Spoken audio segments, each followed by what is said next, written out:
Dis 'n pragtige Shabbat-oggend. Die son skyn, dis vrolik hier buite en ek eer die lewende God dat hy hierdie dag vir ons kom gee het en ja, dat ons dit kan geniet en ons kan inbeweeg in die teenwoordigheid van Yahweh ons Elohim.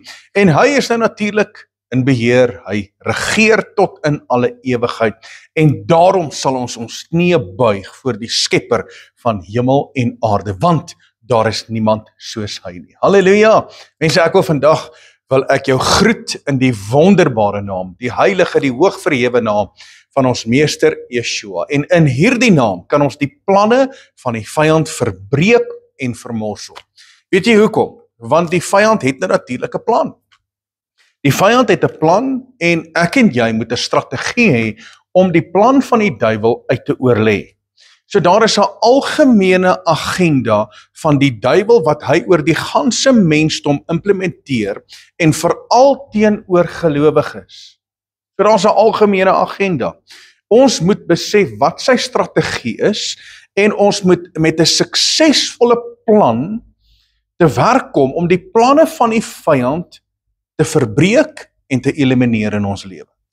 So, daarom moet ek en jy gaan kyk, wat is die plan van die vyand? Nou wil ek jou vra, of jy bekend is met die planne van die vyand. Of jy bekend is. Want jy sien, die woord sê dat ons moet bekend wees met die planne van die vyand. 1 Korintiërs 2 vers 11 sê dit. Ons is met die planne van die vyand nie onbekend nie. Die woord sê dit. So as ons met sy planne nie onbekend is nie, nou wil ek jou gou vra, is jy bewus en weet jy wat is die plan van die vyand teenoor jou lewe? Weet jy wat is die plan van die vyand oor die algemeen? Want ons kan nie met 'n suksesvolle plan tevoorskyn kom of 'n strategie teen die werke van die vyand tevoorskyn kom as ons nie weet hoe hy werk nie. So dis belangrik dat ek en jy vandag sal besef dat die vyand het 'n plan. Ons moet bekend wees met sy plan. Maar wanneer ek en jy die woord lees, dan besef ons al hoe meer die agenda van die vyand. So ons moet besef dat die duiwel se planne bestaan uit 2 dele. Luister gou hier. Die vyand se planne bestaan uit 2 dele. Nommer 1 is nou natuurlik die tydperk van die regering van die Antichrist en die misleiding tydens die groot verdrukking en die tydperk na die 1000 jaar waar die Satan weer vir die laaste maal losgelaat gaan word om die wêreld te mislei. So dit is die eerste deel van die plan van die vyand. So, daar gaan 'n regering wees van die Antichrist. Daar gaan misleiding wees tydens die groot verdrukking.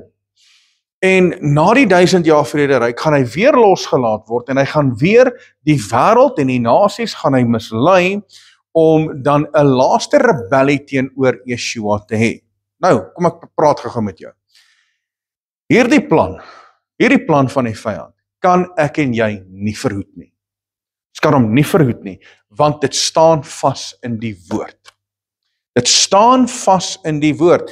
Hierdie plan en wat uitgevoer gaan word in terme van die regering van die Antichrist, in terme van waar die duiwel losgelaat gaan word vir na die 1000 jaar in vrederyk, waar hy losgelaat gaan word, al die misleiding en al die goed wat gaan plaasvind tydens die groot verdrukking, ek en jy kan dit nie verhoed nie.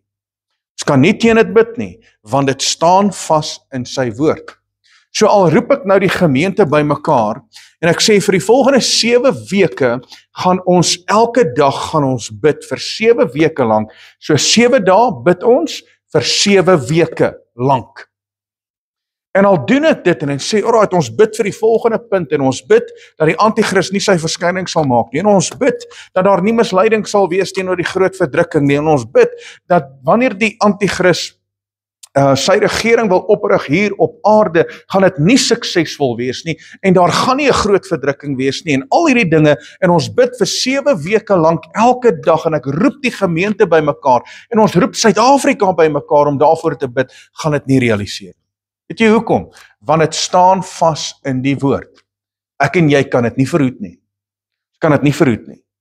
Nou, die tweede deel van die duiwel se plan is die duiwel se algehele persoonlike plan teenoor jou as gelowige, teenoor jou as mens, met betrekking tot versoeking, misleiding en aanval. die persoonlike aanval teenoor jou as mens. So sy algehele plan. So dit kan ek en jy verhoed. Dit kan ek en jy teestaan deur gebed, deur gehoorsaamheid en 'n oorwinnende lewe. Dit kan ek en jy met sukses teestaan. Maar die regering van die Antichrist, ouens, dit staan vas in die woord, dit gaan gebeur. Dit gaan gebeur. Die groot verdrukking, dit gaan gebeur. Alles wat opgeteken is in die boek van Openbaring met betrekking tot die oordeel van Jahwe, dit gaan gebeur. Ons kan dit nie verhoed nie. Maar die algehele plan van die vyand teenoor jou as mens, jou persoonlike aanvalle, die versoeking, die misleiding wat jy ervaar persoonlik in jou lewe, dit kan jy verhoed en dit kan jy teestaan. So wanneer jy met sukses die algehele plan van die vyand teen jou as mens weerstaan, gaan jy aan die oorwinnende kant wees van die globale plan en die regering van die duiwel tydens die groot verdrukking. Kom ek verduidelik gou vir jou. As ek en jy nie nou in ons persoonlike lewe oorwinning behaal oor die aanvalle, oor die versoeking, oor die misleiding, as ons nie in ons persoonlike lewe teenoor die vyand wat ons nou aanval, daaroor sukses behaal nie, het ek en jy moeilikheid in die groot verdrukking. Dan het ons moeilikheid. Dan het ons moeilikheid teenoor die regering van die Antichrist as ons nou nie met sukses die werke van die vyand kan teestaan nie. Want ouens, hierdie goed gaan gebeur. So ons moet aan die oorwinnende kant kom en die oomblik wanneer ons aan die oorwinnende kant kom en ons kan die misleiding kan ons raak sien en ons kan daaroor oorwin, ons kan die versoeking weerstaan, ons kan die aanvalle wat die vyand is afweer en ons kan triomfeer oor die werke van die vyand, dan gaan ons aan die sukseskant wees van die regering van die Antichrist en wanneer hy sy verskyning maak tydens die groot verdrukking. So dit beteken nie, ons gaan nie moeilike tye hê nie, natuurlik gaan ons moeilike tye hê, maar ek en jy gaan oorwinning kan behaal. So mense, dit is baie belangrik dat ek en jy nou al gaan oorwinning ervaar. Want ek en jy word glad nie gevrywaar van enige aanval van die duiwel nie. Het jy dit geweet? Ons word nie gevrywaar van enige aanval van die duiwel nie. So kom ons gaan kyk gou so 'n bietjie in die woord. En nou wil ek jou vat na die boek van Job. Job 1 vanaf vers 7 tot 8 gaan ons saam lees. Nou ons ken die storie. Ons weet wat daar plaasgevind het. Job is 'n regverdige man. Hy doen offers selfs ook vir sy kinders as sy kinders dalk moontlik gesondig het. En hy tree op, vroom en opreg. En hier kom die duiwel en die duiwel verskyn voor Vader saam met die seuns van Elohim. En hy verskyn voor hom en Vader praat met die duiwel en hierdie gesprek wil ek gou met jou hanteer. Luister wat sê die woord. Toe vra Jahwe vir die Satan: "Waar kom jy vandaan?" En die Satan antwoord Jahwe en sê: "Van 'n swerftog oor die aarde wat ek deurkruis het." Van 'n swerftog oor die aarde wat ek deurkruis het. So in hierdie gedeelte word daar 'n paar dinge aan ons geopenbaar. Right, so met betrekking tot die duiwel kan ons sien in hierdie gedeelte, hy's op 'n konstante soektog. Luister mooi, hy's op 'n konstante soektog. Moenie dink vir een oomblik dat hy gaan rus teenoor jou nie. Hy's op 'n konstante soektog reg oor hierdie wêreld en vir wie soek hy nou natuurlik? Hy soek nie sy eie nie, want die behoort aan hom. Hy's op 'n konstante soektog om die wat in geregtigheid wandel, om hulle aan te val. Hy's op 'n konstante soektog. Dan sien ons dat hy het autoriteit oor hierdie aarde. Sien dit? Hy sê hy kom oor 'n swerftog oor die aarde wat hy deurkruis het. So hy het in 'n mate het hy autoriteit oor hierdie aarde. En dan sê die woord wat hy deurkruis het. Nou kom ek openbaar gou hierdie vir jou. Wat hy eintlik gedoen het oor sy swerftog oor hierdie aarde en waar hy deurkruis het, het hy eintlik poorte en vestings opgerig en demoniese strongholds reg oor hierdie wêreld gevestig. Want die woord leer ons in Efesiërs hoofstuk 6 dat ons worstelstryd is nie teen vlees en bloed nie, maar is teen die owerhede, dit is bose geeste. In die lig, die wêreldheersers.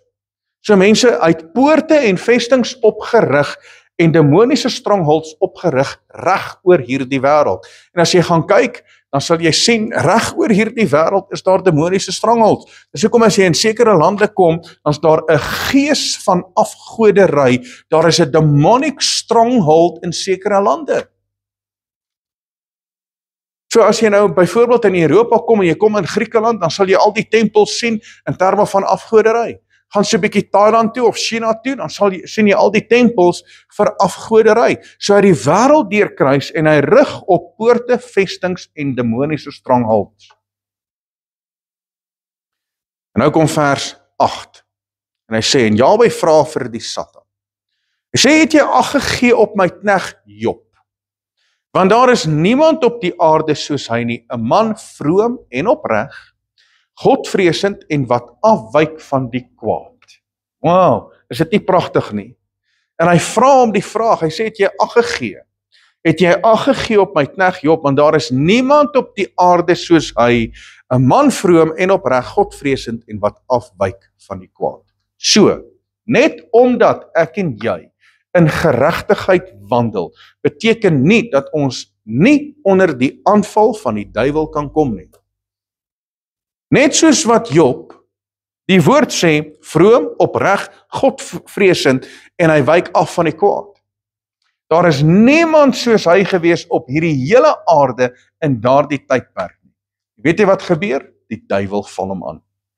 So net omdat ek en jy in geregtigheid wandel, beteken nie dat ons nie onder 'n aanval van die vyand kan kom.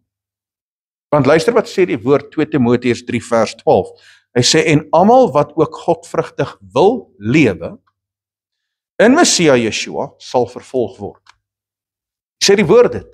So as ek en jy volgens die woord wandel, ons is in Yeshua, ons wandel in geregtigheid, ons is godvrugtig in alle aspekte van ons lewe, dan moet jy weet, jy gaan vervolging ervaar, jy gaan aanvalle ervaar, jy gaan versoeking ervaar, jy gaan onder die aanval van die vyand kom. Maar luister gou baie mooi, hier's 'n groot waarheid wat ek en jy moet verstaan. Want die duiwel kan nie dinge doen tensy hy toegelaat word nie. Ek wil dit weer vir jou sê. Die duiwel kan niks doen tensy hy toegelaat word om dinge te doen nie. So, eerstens is dit die mens wat hom toegang gee. Dis die mens wat hom toelaat.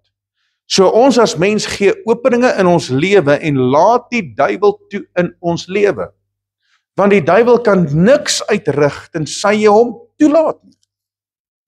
So die mens maak openinge as gevolg van gewoontesondes, generasievloeke, demoniese items wat in jou huis inkom, valse leerstellings, goddelose vermaaklikheid. En ons maak al daai deure oop en die duiwel het wettige toegang tot ons lewe. En ons dink, maar ek wandel in geregtigheid. So as ek wandel in geregtigheid, dan gaan ek mos nou nie aangeval word. Sorry. Dis ongelukkig nie hoe dit werk nie, want die duiwel kan niks doen tensy hy toegelaat word nie. Eerstens gebeur dit by die mens. Tweedens, Vader laat toe dat die duiwel sekere dinge doen in mense se lewens. Ons het dit nou gesien in die boek van Job, gaan lees Job so 'n bietjie verder, want Satan praat met Vader en hy sê, hoorie so, ek kan nie by hom uitkom nie. Ek kan nie by Job uitkom nie, want daar is 'n hedge of protection oor Job. Ek kan nie eers my hand aan hom slaan nie. Vader, as jy net daai wegneem, dan gaan jy sien, die oomblik as hierdie goed gaan begin gebeur, gaan hy teen u draai en dan gaan u sien, hy dien u eintlik net vir dit wat u vir hom doen. So Vader Yahweh het 'n hedge of protection om hom gehad en net deur die feit dat Vader hom toegelaat het, het hy 'n aanval ervaar op sy lewe. So, die duiwel, hier is belangrik, die duiwel is nie almagtig nie. Ons moet dit besef. Die duiwel is nie almagtig nie. Die duiwel is 'n skepping en nie 'n skepper nie. En ons sien ook dat die duiwel het beperkte gesag en autoriteit. Die duiwel het beperkte gesag en autoriteit. Hy kon niks doen teenoor Job nie. Niks. Totdat Vader sy hand van hom al weggevat het, net vir 'n oomblik, en hy sê, alright, jy kan hierdie dinge doen, maar net sy lewe mag jy nie aanraak. So, die duiwel kan niks doen tensy Vader hom toelaat nie. En verder, die duiwel kan niks doen in jou lewe tensy ons hom nie toelaat nie. So die duiwel het beperkte gesag en autoriteit. Weet jy wat is die probleem? Ons as mens gee al ons autoriteit, wat ons veronderstel is om te hê, vanweë ons posisie in Yeshua, en ons gee dit vir die duiwel. Wat gebeur? Dit het gebeur in Genesis, hoofstuk 3, in die tuin van Eden, dit het gebeur in ons lewe ook, met betrekking tot die sonde en ongeregtigheid, het gebeur. En die oomblik toe Yeshua op die filterpaal sy lewe vir my en jou kom aflê het hy die hel, die dood en die graf oorwin, en hy het al die werke van die vyand in die publiek, in die openbaar ontklee. So eintlik het hy sy mag en sy autoriteit gestrip, en hy gee dit weer aan ons as mens. So moenie jou gesag en autoriteit weggee nie. Ek en jy moet besef dat die duiwel het beperkte gesag en autoriteit. So, wat is die fokus en die plan van die vyand? Ek wil gou met jou hierdie deel. Wat is die fokus en die plan van die vyand? So, daar is 'n paar punte wat ek gou met jou wil hanteer. Die fokus en die plan van die vyand. Nommer 1, die duiwel werk as volg. Nommer 1, misleiding. Misleiding, dit is die fokus en die plan van die vyand. Misleiding. Johannes 8 vers 44 sê, julle het die duiwel as vader, en die begeertes van julle vader wil julle doen. Hy was 'n mensemoordenaar van die begin af en staan nie in die waarheid nie, omdat daar in hom geen waarheid is nie. Wanneer hy 'n leentaal praat, praat hy uit sy eie, omdat hy 'n leenaar is en die vader daarvan. So misleiding, ouens, ek en jy moet weet dat dit is die fokus en die plan van die duiwel, misleiding. En weet jy wat is hartseer? Misleiding vind plaas vanaf 'n platform en selfs met die woord. En dis hoe die vyand baie keer misleiding saai in mense se lewens vanuit die woord, en hy verdraai die woord. En net omdat iemand op 'n sosiale media platform is en hy bring 'n pragtige boodskap en hy praat so mooi uit die woord uit, beteken nie dat hy nie 'n agenda en 'n plan nie. Want die duiwel gebruik mense. Die duiwel gebruik mense. Die woord sê dit dat die dienaars van ongeregtigheid, die dienaars van die duiwel, hou hulle soos dienaars van geregtigheid.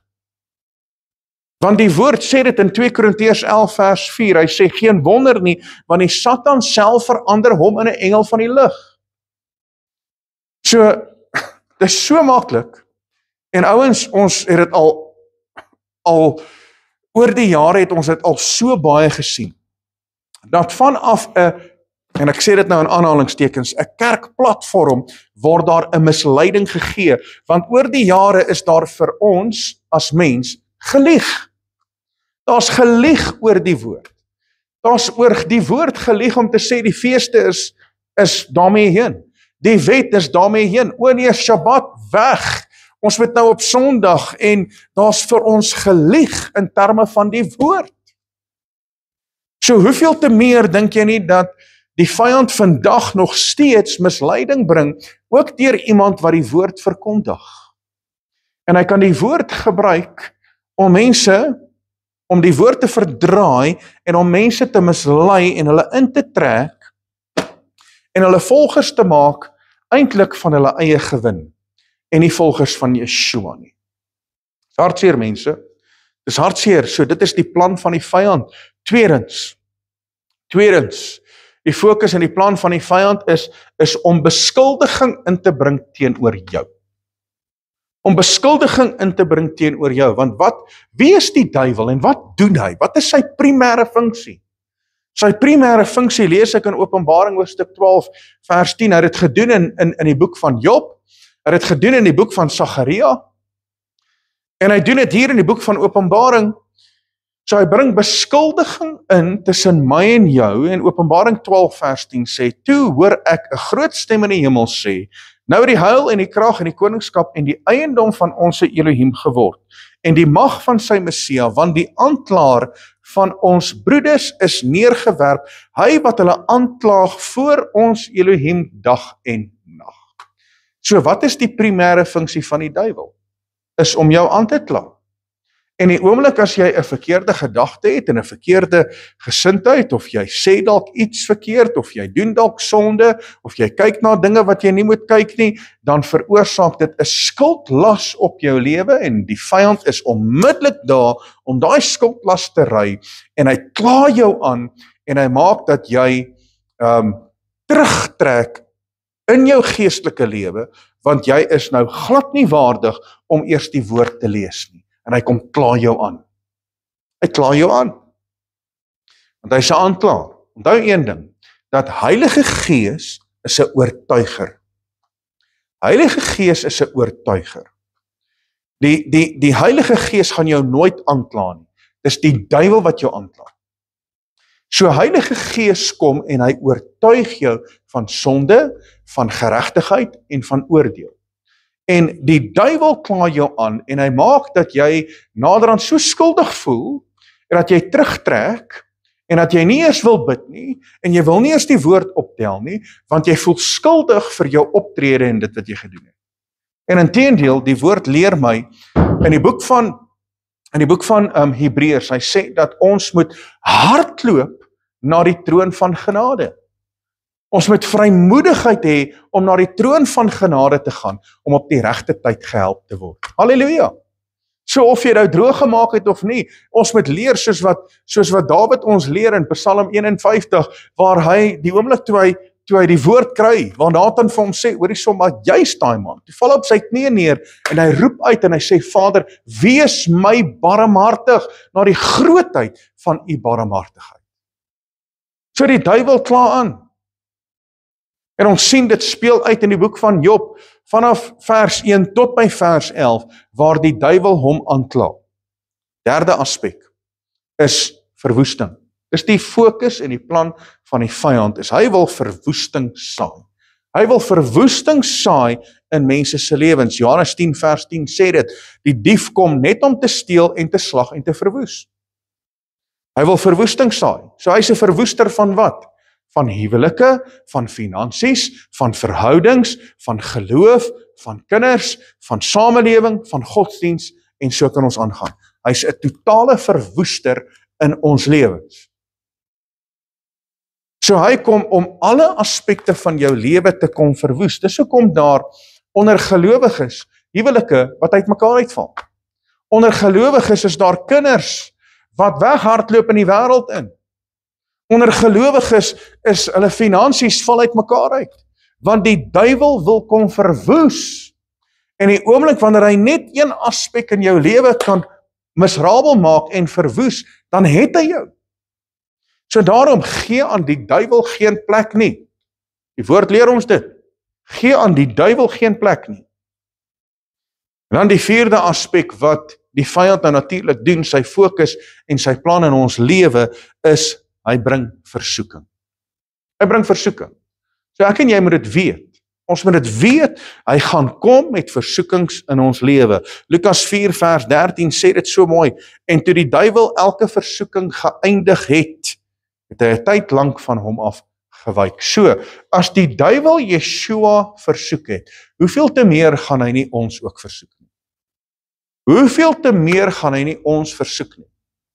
En jy moet dit weet. En die duiwel gaan fokus op jou swakpunt. En ek is dankbaar teenoor die lewende God, dat Yeshua was 100% mens en 100% God. En hy het elke keer met sukses net gesê, duiwel, luister gou, daar staan geskrywe. En hy het kom doen dit wat die mens nie kon doen het. Hy was vir 40 dae in die woestyn. En hy het in 40 dae gedoen wat die volk in 40 jaar in die woestyn nie kon doen nie.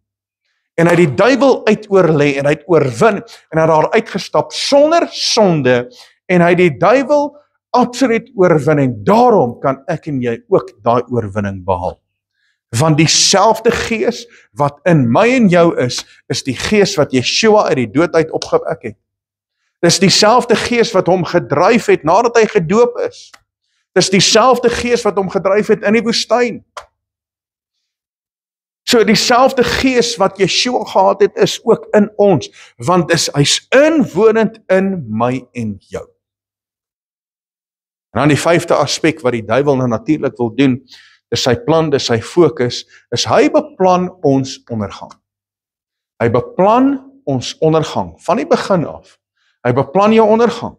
Die oomblik wanneer jy in hierdie lewe gebore is, eintlik nog voor dit, selfs by konsepsie. 6 ure na konsepsie kan jy as daai sadetjie wat in jou baarmoeder is, jou ma se baarmoeder is, kan al ervaar ek word aanvaar, of ek word verwerp, of daar is vrees in my lewe, ek word gevul met vrees, of daar kom 'n skuldlas op my lewe, vanweë die emosionele toestand van die huis, van die ouers, en dit affekteer die kind. So die duiwel is al van konsepsie af besig in jou lewe, om jou ondergang te beplan. Woord sê in Markus 5 vers 1 tot 5, praat die woord van die besetene van Gadara, wat homself stikkend gekap het met klippe, en het homself probeer vernietig. En dis wat die duiwel kom doen. Die duiwel soek jou ondergang, en dis hoekom hy veroorsaak soveel trauma en soveel hartseer. En dan sit mense met soveel verwerping, en hulle sit met soveel vrees, dat hulle naderhand hulle in depressie verval en hulle eie lewe neem. En mense sny hulle self. Want jy sê, ek wil nie cope met die pyn en die hartseer en die omstandighede en my emosies nie, so ek maak myself eerder seer, want dit is 'n coping mechanism. En die duiwel beplan mense se ondergang al van die begin af. So as ons nou weet, wat is die duiwel se plan? Waarop is sy fokus? Wat is dan my strategie? Dis belangrik. Wat is dan my strategie? Ek moet dan verseker 'n strategie hê om die vyand se werke uit te oorlê, om die plan van die vyand te vernietig. So, eerstens, my strategie, nommer 1 wat ek moet doen is, ek moet my mindset regkry. Ek moet my gedagtepatroon regkry. Want as ek my gedagtepatroon regkry, dan kan ek begin besef wat belangrik is. Nou wat is belangrik? Dit is belangrik om die volgende te besef. Nommer 1, die vyand is klaar oorwin. Ek wil dit weer vir jou sê. Die vyand is klaar oorwin. Halleluja. Kolossense 2 vers 15 sê dit, dat hy's in die openbaar, is hy ontklee. Hy's in die openbaar, is hy van al sy gesag en autoriteit, is hy ontneem. En daardie gesag en autoriteit lê by my en jou. Die tweede ding wat ek en jy moet besef is, ek en jy het die mag oor die vyand. Ons het die mag oor die vyand. Die woord sê dit, Lukas 10 vers 19. Jy het die mag om op slange en skorpioene te trap en oor al die mag van die vyand, en niks sal jou skade doen. Ek en jy moet dit besef. Dan derdens, jy moet besef dat jy het onbeperkte krag van Yahweh in jou. Jy het die onbeperkte krag van Yahweh in jou. 1 Johannes hoofstuk 4 vers 4 sê dit, groter is hy wat in my is, as hy wat in die wêreld is. Halleluja, jy het die onbeperkte krag van Yahweh ons Elohim, wat in jou woon. En dan, verder wat ek en jy moet besef, is Yeshua gee ons lewe en lewe in oorvloed. Net soos wat die duiwel gekom het om te slag, te steel en te verwoes, ons vergeet baie keer om verder te lees in Johannes 10 vers 10, want hy sê Yeshua het gekom om ons lewe te gee en lewe in oorvloed. Met ander woorde, 'n oorvloedige geestelike lewe waar jy oorwinning behaal, waar jou mindset reg is, waar die krag van die lewende God in jou begin manifesteer om die werke van die vyand te vernietig. Dan die volgende ding wat ek en jy moet besef is, Yeshua het die wêreld oorwin. Hy sê dit in sy woord, Johannes 16 vers 33, hy sê, in hierdie lewe sal ons verdrukking hê, maar hou goeie moed, ek het die wêreld oorwin. Halleluja, hy het die wêreld oorwin vir my en jou. En dan laastens, met Yeshua kan ek alles vermag. Ons sê dit so maklik. Filippense 4 vers 13. Ons sê dit so maklik. Ek is tot alles in staat, deur Yeshua wat my die krag gee, totdat die pop op die venster draai, dan sit ons en huil. Dan hardloop ons. Dan wonder ons, maar waar is God in my lewe? As Yeshua dan in jou is, en jy kan alles vermag, dan beteken dit, jy kan ook die werke van die vyand teëstaan. So, jy moet elke dag besef, wat Yeshua in jou bewerkstellig. Jy moet dit elke dag besef. Jy moet elke dag besef wat Yeshua in jou bewerkstellig. Dan moet jy verder ook besef wat jou identiteit in Yeshua is. Wonder of jy weet wat jou identiteit in Yeshua is. Want ongelukkig kom die vyand en hy mors met ons, omdat ons as mens nie ons identiteit ken. Dan wil ek jou vra, ken jy jou identiteit? Weet jy wat jou identiteit is? Nou ek wil dit gou vir jou gee. In Efesiërs hoofstuk 1, gaan merk dit in jou Bybel, gaan merk Efesiërs hoofstuk 1, daar is 7 aspekte in terme van jou identiteit. So gaan merk daai 7 aspekte, ek wil dit gou vinnig net vir jou noem. So nommer 1, dis jou identiteit, dis wie jy is. Nommer 1 is, jy is verlos. Halleluja, jy is verlos. Jy moet dit nooit vergeet nie. Jy moet dit nooit vergeet nie. So wanneer die duiwel na jou toe kom en hy herinner jou aan jou verlede, dan moet jy hom herinner aan sy toekoms, want hy gaan brand. Hy het nie 'n toekoms nie. Jy het 'n toekoms. Weet jy hoekom? Want jy's verlos van jou sonde en jou ongeregtigheid. Jou verlede is uitgewis en jou toekoms is herskryf. Jy is verlos. Tweedens, jy is vergewe. Hy het jou vergewe van jou sonde en ongeregtigheid. Jy is gewas met die bloed van die lam. En as jy gewas is met die bloed van die lam, is jy verlos en jy is vergewe van alle sonde en alle ongeregtigheid. Derdens, jy is uitverkies. Jy is nie sommer maar net iemand nie. Jy is 'n uitverkiesde kind van Yahweh. Halleluja, dis wie jy is. Jy is uitverkies. En as jy uitverkies is, moet jy daai mindset hê van, weet jy wat, ek behoort aan Yahweh ons Elohim, ek is uitverkies. So duiwel, jy gaan nie langer met my mors nie. Ek is 'n uitverkiesde kind van Yahweh. Dan die volgende een is, ons is geseënd met alle hemelse seëninge. Nou ek wonder of jy weet, wat is al die hemelse seëninge waarmee hy jou seën?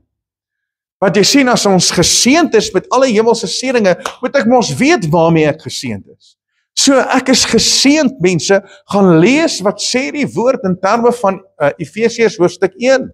Ons is geseënd met alle hemelse seëninge. Met ander woorde, dit wat in die hemel is, behoort aan my en jou. Halleluja! Dit wat in die hemel is, behoort aan my en jou. Hoekom? Want ek is uitverkies, ek is vergewe, ek is verlos, ek is geseënd met daai hemelse seëninge. En dan nommer 5 is, ek is verseël met Heilige Gees. Ek is verseël met Heilige Gees. Met ander woorde, jy het Vader se stempel van autoriteit en van eienaarskap op jou. Jy is verseël met Heilige Gees. En dit beteken, nommer 6, ek is 'n erfgenaam. Ek is 'n erfgenaam. En as ek 'n erfgenaam is, dan beteken dit nommer 7, ek is dan sy eiendom. En weet jy wat? Vader gaan altyd na sy eiendom kyk. Hy gaan altyd vir sy eiendom sorg. En die oomblik wanneer daar 'n aanval kom teenoor sy eiendom, dink jy Vader gaan dit net los? Nee, sorry. As enige iemand kom teen my vrou en my kinders wat aan my behoort, dis my eiendom, hulle behoort aan my. Selfde, ek behoort aan my vrou. As enige iemand tussen my en my vrou kom, is daar moeilikheid. As daar enige iemand kom tussen my en my kinders, is daar moeilikheid. Weet jy hoekom? Want ek pas my eiendom op. En net so is die hemelse Vader, die oomblik wanneer die duiwel teen jou wil opstaan, het hy moeilikheid, want Vader gaan sy eiendom beskerm. So, dan moet ek en jy ook besef. Nadat ons besef het, ons met ons mindset regkry, ons besef wat het Vader alreeds vir ons bewerkstellig. Ons besef ons identiteit in Yeshua, dan moet ek ook besef wat die rede vir die aanval is in my lewe. Ek moet besef wat daardie rede is. Kan ek gou vir jou sê, hoekom val die vyand ons aan? Kan ek gou vir jou sê, hier's die woord, Jakobus 1 vers 2 tot 4.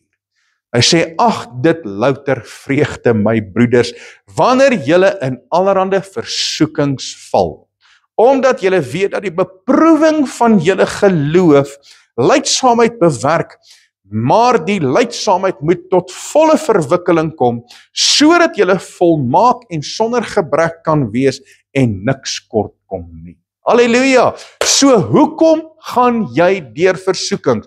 Hoekom is daar 'n aanval van die vyand op jou lewe? Juis vir hierdie rede, sodat jou geloof op die proef gestel kan word. Want jy sien, daar moet 'n natuurlike resultaat kom daar.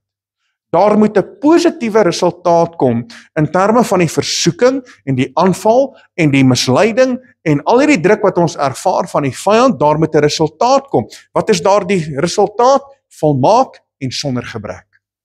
Volmaak en sonder gebrek, dis die resultaat. Halleluja! Want jy sien, ek en jy moet leer om staande te bly teen die liste van die vyand. Dis wat Efesiërs 6 vers 11 sê. Hy sê, trek die volle wapenrusting van Elohim aan, sodat julle kan staande bly teen die liste van die vyand. Staande bly. Want jy sien, as ek nie versoeking het nie, en ek gaan nie deur druk nie, en ek gaan nie deur omstandighede nie, en die vyand kom nie met aanvalle op my lewe nie, hoe gaan ek lyk na die tyd? Hoe gaan ek lyk na die tyd?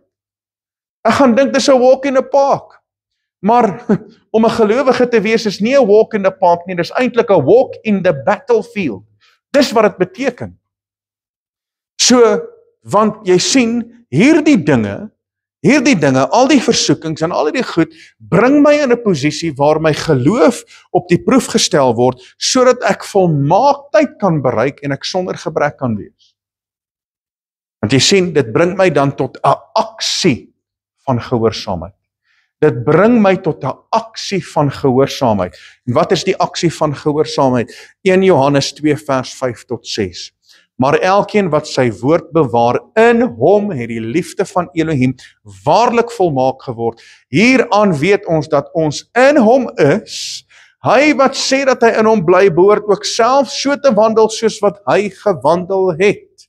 So hierdie dinge veroorsaak dat ek begin om my aksie van geloof uit te lewe tot gehoorsaamheid.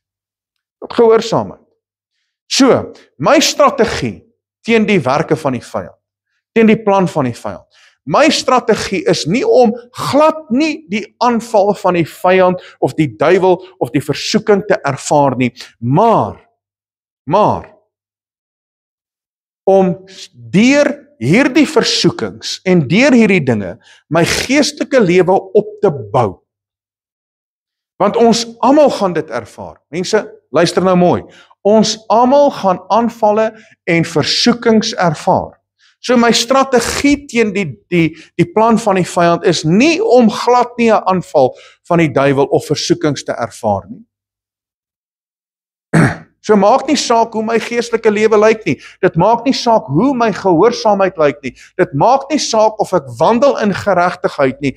Ek en jy is nie gevrywaar van 'n aanval nie. Job was nie gevrywaar nie. Paulus was nie gevrywaar nie. Het Job gewandel in geregtigheid? Natuurlik. Het Paulus gewandel in geregtigheid? Natuurlik. Maar inteendeel, my strategie is om deur dit alles suksesvol die aanval of die versoeking te weerstaan en om te oorwin en om te triomfeer teen die werke van die duiwel. Dis my strategie. Halleluja. Nou wil ek gou vir jou iets lees uit die woord uit Romeine hoofstuk 8. Romeine hoofstuk 8 vanaf vers 35. Jy ken hierdie gedeelte en die woord sê: wie sal ons skei van die liefde van Messia? Verdrukking, benoudheid of vervolging of honger of naaktheid of gevaar of swaard? Hy vra die vraag. Hy sê, wie sal ons skei van die liefde van Messia? Of ek nou versoeking ervaar, en of ek nou vervolging ervaar, en of ek nou verdrukking ervaar, of ek nou benoudheid, en of ek nou aanvalle ervaar van die vyand, wat sal ons kan skei van die liefde van Yeshua? Niks van dit sal ons enigsins kan skei van Yeshua nie. Hy sê in vers 37, maar in al hierdie dinge is ons meer as oorwinnaars deur hom wat ons liefgehad het. Waarvan praat hy hier? Maar in al hierdie dinge, wat se dinge? Hy praat hier. In al hierdie dinge, wat se dinge? Verdrukking, benoudheid, vervolging, honger, naaktheid, gevaar of swaard. In al daardie dinge is ek en jy meer as oorwinnaars. Halleluja! In al daai dinge is ons meer as oorwinnaars, want ek is verseker dat geen dood of lewe of engel of owerheid, magte, teenwoordige, toekomstige dinge, hoogte, diepte, enige ander skepsel ons sal kan skei van die liefde van Elohim wat daar in Messia Yeshua ons meester is nie. So, as Paulus verseker is, dan moet ek en jy ook daardie sekerheid hê. So, want ons moet verseker wees op ons geestelike lewe saam met Yeshua. Ons moet verseker wees. En wanneer ons geloof in hom vasgeanker is, sal ons niks kan onderkry nie. Niks sal ons kan onderkry nie. Niks sal ons oorweldig nie. Halleluja. Want mense, ek en jy moet oorwin. Vanweë die gees van God wat in ons is. Ek en jy moet oorwin teen die plan van die vyand. So daarom moet ons strategie ken. En as jy 'n bloedgewaste kind van Jahwe is, dan beteken dit jy moet oorwin deur die bloed van die lam en deur die woord van jou getuienis. Halleluja. Mense, nou weet jy wat is die plan van die vyand, wat is jou strategie. En nou moet jy begin om hierdie strategie suksesvol toe te pas in elke aspek van jou lewe. En ek wil jou help daarmee en ek wil saam met jou bid. Kom ons bid saam en kom ons aktiveer hierdie strategie in ons lewe, sodat wanneer die vyand kom, ons altyd sal triomfeer teen die werke van die vyand. Vader, dankie vir u woord vandag. Halleluja. Dankie vir u woord wat ons leer wie ons is in Messia. Vader, want ons weet wat ons identiteit is en daarom as ons identiteit ken, weet ons dat die vyand nie met ons gaan mors nie. Vader, ons is verlos. Ons is vergewe, ons is uitverkies. Vader, ons is geseënd met alle hemelse seëninge. Ons is geseël en verseël met Heilige Gees. Ons is erfgename saam met Yeshua en ons is die eiendom van Jahwe ons Elohim. Daarom weet ek, Vader, dat wanneer die vyand kom om ons te kom aankla, dat hy geen fout by ons sal vind nie. Maar Vader, dat ons in die geregtigheid van Yeshua sal wandel. Maar Vader, dit vrywaar ons nie van die aanval van die vyand nie. Daarom bid ek, Vader, dat wanneer die aanval kom, en wanneer die verdrukking kom, en wanneer die vervolging kom, en die versoeking kom in ons lewe, Vader, dat ons dit sal louter vreugde ag. Dat ons sal begin besef, Vader, wat u kom doen in ons lewe. U is besig om ons te beproef, om ons geloof te beproef, en u is eintlik besig om ons sterker te maak, dat ons geloof sal versterk. Dat ons volmaak sal wees en sonder gebrek en sonder om enigiets kort te kom. Dankie, Vader, dat u ons so lief het, dat u ons op die proef stel. Dankie dat u ons so lief het, dat u ons behoed en bewaar en beskerm, want u woord leer ons dat niks sal ons ooit kan skei van die liefde van Yeshua. Daarom bid ek, Vader, help ons om die plan van die vyand te identifiseer. Vader, ek bid dat ons hierdie strategie sal aktiveer in ons lewe. Dat ons sal besef wat u al reeds gedoen het. Dat ons sal besef wie ons is in Yeshua. Dat ons sal besef wat die rede is vir die aanval van die vyand en dat ons gehoorsaamheid sal toepas volgens u woord. Dankie, Vader. Mag u verheerlik word in ons lewe. Mag u ons versterk. Mag die gees van die lewende God ons die nodige wysheid, die insig, die krag en die sterkte gee om teen die plan van die vyand op te staan en dat ons absoluut suksesvol sal wees met 'n strategie vanuit die hemel, vanuit die woord en dat ons sal uitroep, waarlik, Jahwe is goed. Dat ons die oorwinning nie na ons kant toe sal bring nie, maar dat ons sal sê dat ons het oorwin vanweë die bloed van die lam en die woord van ons getuienis. Dankie Vader, mag U verheerlik word in ons lewe, en dis ons gebed, ons uitroepe vandag in die wonderbare naam van ons Meester Yeshua, en ons dankie daarvoor. My gees roep uit, halleluja, halleluja. Mense, baie dankie dat jy ingeskakel was. Ek eer Abba Vader vir sy woord, en mag hierdie woord 'n positiewe impak in jou lewe kom maak. Nou ja, van my kant af, Rian Abri, ek groet jou, tot volgende keer, Shalom.